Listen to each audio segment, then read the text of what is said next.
করেছি, বুঝলে গিন্নি। এবার পুকুরে মাছ চাষ করে ভালোই লাভ করছি। হ্যাঁ গো, এইভাবে চলতে থাকলে আমরা সামনের বছরও মাছ চাষ করতে পারবো। বাবা, তোমাকে একটা কথা বলার ছিল। হ্যাঁ রে টুম্পা, কি বলবি বল। তোর নতুন জামা লাগবে নাকি মাংস কষা দিয়ে ভাত খাবি? না না বাবা, এসব কিছু না। এসব কিছু না তো কি বলবি?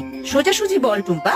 বাবা, আজ তুমি যখন বাজারে গিয়েছিলে মাছ বিক্রি করতে, তখন কানাই কাকাকে আমাদের পুকুরে কিছু ঢালতে দেখেছি। কিছু ঢালতে দেখেছিস মানে?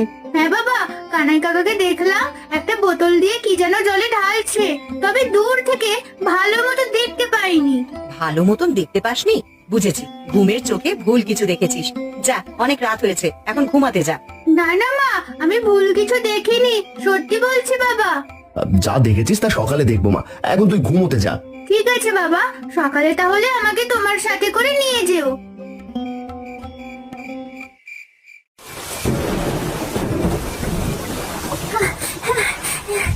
দাদা, ও দাদা, তুমি কোথায়?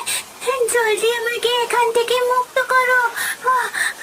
এই জলে যে আমি একদমই নিঃশ্বাস নিতে পারছি না। দয়া করে আমাকে বাঁচাও দাদা। আর একটু কষ্ট কর বোন, সকাল না হলে আমরা এখান থেকে বের হতে পারবো না। আমার আমার যে খুব কষ্ট হচ্ছে দাদা, এই বিষাক্ত জলে আমি একদমই থাকতে পারছি না। আরে বোন, তোর মতো আমারও খুব কষ্ট হচ্ছে, কিন্তু হঠাৎ করে পুকুরের জল কেন যে বিষাক্ত হলো কিছুই বুঝতে পারছি না। দাদা, আমি এই বিষাক্ত জলে একদমই থাকতে পারবো না। তুমি আমার জন্য কিছু একটা করো। আপাতত জলের উপর ভেসে থাকবো, বৃষ্টি যতক্ষণ নামবে ততক্ষণ আমাদের কিছুই হবে না। ঠিক আছে দাদা।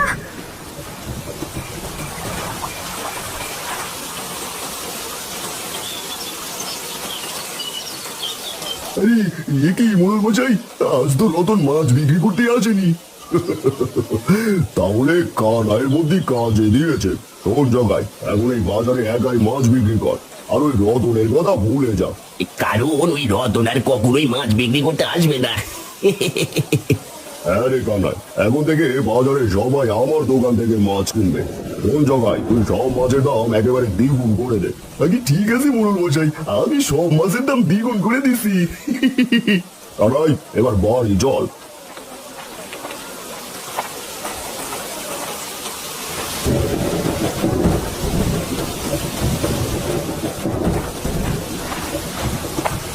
আরে এসব কি টুম্পা, আমার পুকুরে সব মাছ যে মরে ভেসে উঠেছে।